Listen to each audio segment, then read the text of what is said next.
आपको अपनी क्रॉकरी को टूटने से बचाना हो या फिर अपनी कढ़ाइयों को स्क्रैच से बचाना हो, मसालों में देना हो एकदम अलग सी रंगत और स्वाद, बड़े बॉटलों को कम जगह में अरेंज करके रखना हो, चाय में देना हो बिल्कुल बढ़िया सा डिफरेंट सा फ्लेवर, या फिर मिर्चियों को साथ में चॉप कैसे करें, इन सब का इलाज आज आपको इस वीडियो में मिलेगा। जी हाँ दोस्तों, चलिए शुरू करते हैं आज की अपनी सबसे पहली टिप।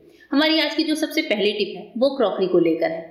अक्सर आपने देखा होगा जब भी हम क्रॉकरी धुलने चाहते हैं या फिर जैसे घर में गेस्ट आए, हमने ढेर सारी क्रॉकरी के बर्तन निकाल लिए, ऐसे टाइम पर होता जरूर ये है कि सिंक में एक ना एक कोई कप, कोई ग्लास या फिर कोई सा भी कांच का बर्तन हो तो वो जो है गलती से टूटता जरूर है, या फिर सिंक में बर्तन धुलते धुलते हमारे हाथों से अगर कोई बर्तन सरक जाता है तो ऐसे टाइम पर कुछ ना कुछ नुकसान तो हो ही जाता है। तो हम लेडीज अपनी क्रॉकरी से प्यार बहुत करती हैं। ऐसे टाइम पर हम क्या ऐसा करें जिससे हमारी क्रॉकरी टूटने से बच जाए। इसके लिए बहुत ही आसान सी टिप देने वाली हूँ कि जब भी आपको सिंक में क्रॉकरी धुलना हो उससे पहले आपको एक काम करना होगा। जैसे मैंने भी यहाँ पर सिंक को एकदम खाली रख दिया है कि अब मैं अपनी क्रॉकरीज को वॉश करूंगी, लेकिन उससे पहले दोस्तों इस क्रॉकरी में हमें एक कोई नॉर्मल पुराना सा टॉवेल ले लेना है। इसको 2 से 3 परत में कर लीजिए। टॉवेल अगर जरा मोटा है तो बहुत अच्छी बात है, इसको इसमें बिछा लीजिए। और अब टॉवेल को बिछाने के बाद हमें जितनी क्रॉकरी को वॉश करना है वो सारी क्रॉकरीज को हम इस टॉवेल के ऊपर रख लेंगे। कोशिश करेंगे कि सिंक में बहुत ज़्यादा भरावन ना करें, एक साथ थोड़े थोड़े बर्तन को हम अलग अलग वॉश करें। और अब हमें जो भी बर्तन वॉश करना है वो धीमे धीमे हाथों से लेकर और डिटर्जेंट लगाकर या फिर जैसे भी आप इसको वॉश कर रहे हो तब आप वॉश करिए। और वॉश करने के यानी कि विम लगाने के बाद भी आप पहले इनको इसी सिंक में टॉवेल पर ही रखिए। जी हाँ, इनको साइड में नहीं रखिए, यानी कि सिंक के इधर उधर नहीं रखेंगे, हमें इनको इस टॉवेल पर ही रखना होगा। इस तरीके से होगा ये कि इनमें आपस में रड़क नहीं पड़ेगी। जब हम इनको धुलेंगे तो ये टॉवेल पर ही, अगर ये हमारे हाथ से सरक के गिरे भी तो टॉवेल पर ही गिरेंगे। इस तरीके से होगा ये कि टॉवेल पर ही धुल धुल कर आप इनको साइड रखते जाइए और उसके बाद से लास्ट मोमेंट पर एक पानी और निकालकर आप इनको अपनी टोकरी वगैरह में सेट कर सकते हैं। तो इस तरह से आप देखेंगे दोस्तों कि आपकी कोई सी भी क्रॉकरी हो टूटने से बच जाएगी और हमारा काम बहुत ही आसान हो जाता है। इस तरीके से नेक्स्ट टाइम जब भी आपको ढेर सारी क्रॉकरी एक साथ धुलनी हो तो अपने सिंक में पहले कोई मोटा टॉवेल जरूर बिछा लीजिएगा। चलिए बढ़ते हैं अपनी आज की नेक्स्ट टिप की तरफ। नेक्स्ट टिप है हमारी इस तरह की कढ़ाइयों को लेकर। हमें हमारे जो बर्तन होते हैं, आपने देखा होगा कि बाकी जो बर्तन है नॉन स्टिक के, उन पर तो हम अपने स्पैटुला जो यूज करते हैं, जो स्पून्स यूज करते हैं, उनका अच्छा खासा ध्यान रखते हैं। लेकिन कभी हम अपने स्टील या फिर एल्यूमिनियम की जो कढ़ाइयाँ होती हैं या जो भी पैन वगैरह होते हैं उनका इस्तेमाल करते समय ये भूल जाते हैं कि इनमें भी बहुत ज्यादा अगर स्क्रैच के निशान पड़ गए तो ये बर्तन समय से पहले ही पुराने दिखने लगते हैं। मैं अपने बर्तनों का खास ध्यान रखती हूँ। कैसे दोस्तों? इसके लिए अगर आप स्टील का स्पून यूज कर रहे हैं तो ध्यान रखें कि स्टील का जो स्पैटुला है इसकी जो नोक होती है यानी कि साइड वाला जो पार्ट होता है वो हमारी कढ़ाई में डायरेक्ट ना लगे। इसको चलाने के लिए सबसे पहले या तो आप वुडन स्पैटुला को प्रेफर करिए या फिर सिलिकॉन को। लेकिन कभी कभी ऐसा होता है कि ये हमारे लिए कंफर्टेबल नहीं होते हैं या टाइम पर अवेलेबल नहीं होते हैं। तो अगर आपके पास सिलिकॉन या वुडन के नहीं हैं तब आप स्टील का जो चम्मच हैं उनका इस्तेमाल कैसे करें कि कढ़ाइयों में स्क्रैच ना पड़े। चलिए ये आज आपको बताती हूँ। जब भी आप स्टील का कोई स्पैटुला यूज कर रहे हो तो स्पैटुला के पीछे वाले पार्ट से हम सब्जियों को चलाएंगे। कैसे? इस तरीके से मान लीजिए हमने मसाले डाले हैं तो स्पून के पीछे वाले पार्ट से आप अपनी सब्जियों को चलाइए।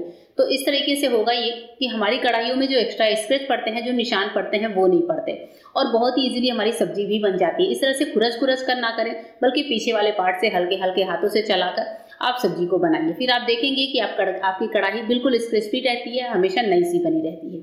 बढ़ते हैं आज की अपनी नेक्स्ट यूजफुल टिप की तरफ। मेरी आज की जो टिप है चाय को लेकर है। चाय में कैसे हम एकदम अलग सा बढ़िया सा फ्लेवर दे सकते हैं, इसके लिए एक छोटी सी टिप शेयर कर रही हूँ। जब आप चाय बनाने के लिए चढ़ाएं तो सबसे पहले पानी डालें, उसके बाद से मैंने यहाँ पर अदरक और इलायची को कूट कर डाला है। अब ऑब्वियस है कि इस टाइम पर जब हमारा अदरक थोड़ा सा पकने लगेगा तब हम डालेंगे चाय की पत्ती।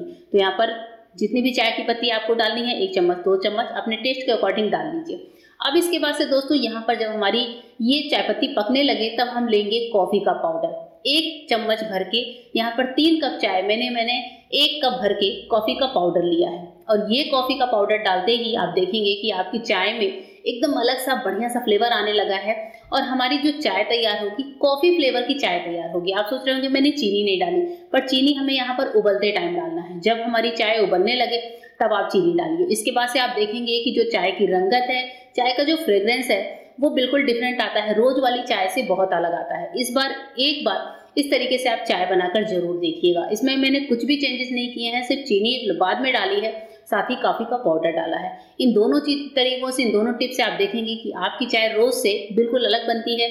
तो इस वीडियो को देखने के बाद दोस्तों जाइए अपने किचन में और इस तरह की चाय को ट्राई जरूर करिए। और मैं 100% गारंटी देती हूँ कि आप इसी वीडियो के कमेंट में आकर जरूर बताएंगे कि आपको ये चाय बनाने का तरीका बहुत ज़्यादा पसंद आया। चलिए बढ़ते हैं नेक्स्ट टिप की तरफ। नेक्स्ट टिप है हमारी हरी मिर्च काटने को लेकर।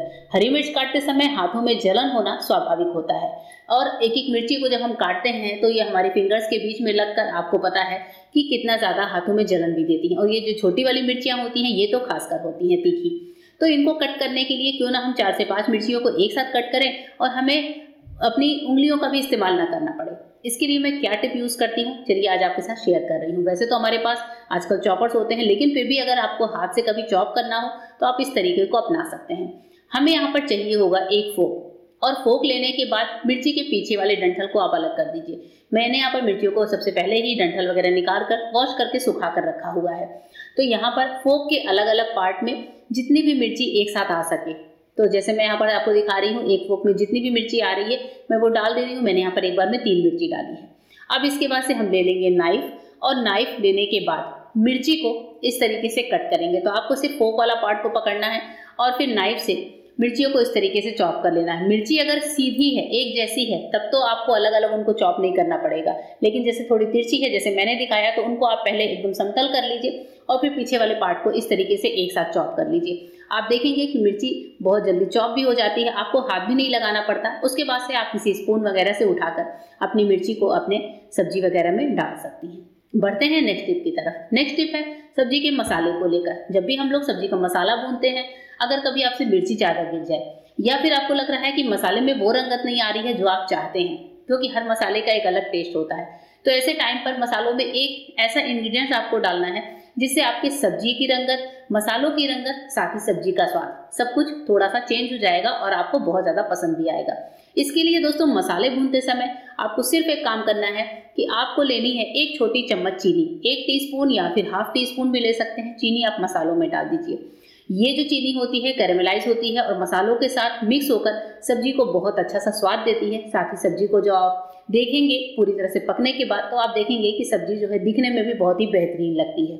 तो इस टिप से आप भी अपनी सब्जी को टेस्टी बना सकते हैं। बढ़ते हैं नेक्स्ट टिप की तरफ। नेक्स्ट टिप है बोतल को रखने को लेकर। जब भी हमारे पास फ्रिज में बड़ी बोतलें होती हैं तो आपने देखा है जैसे ही हम एक के बाद एक बोतल रखते हैं ये बोतलें सरक कर बाहर आने लगती हैं कुछ इस तरीके से। जैसे ही मैंने छोटी बोतल रखी तो बड़ी बोतल आगे की ओर सरक गई। अब फ्रिज में ये बोतलें तो रखनी ही होती हैं क्योंकि हैं गर्मियों के दिन, तो बोतल में हम ऐसा क्या तरीका अपनाएं जिससे हमारी बोतल एकदम एक जगह पर टिकी रहे।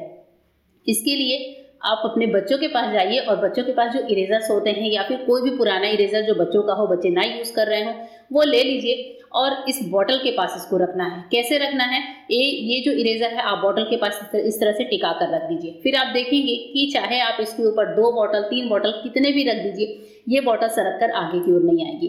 इस तरीके से आप 3-4 बॉटलों की एक लेयर भी तैयार कर सकते हैं सिंपल से एक रबड़ की मदद से, और ये रबड़ आपके बॉटलों को आगे खिसकने से बचाएगा। होप करती हूँ आज की पूरी वीडियो आपको पसंद आई होगी, और वीडियो पसंद आते ही चैनल को सब्सक्राइब करिएगा, वीडियो को लाइक करिएगा।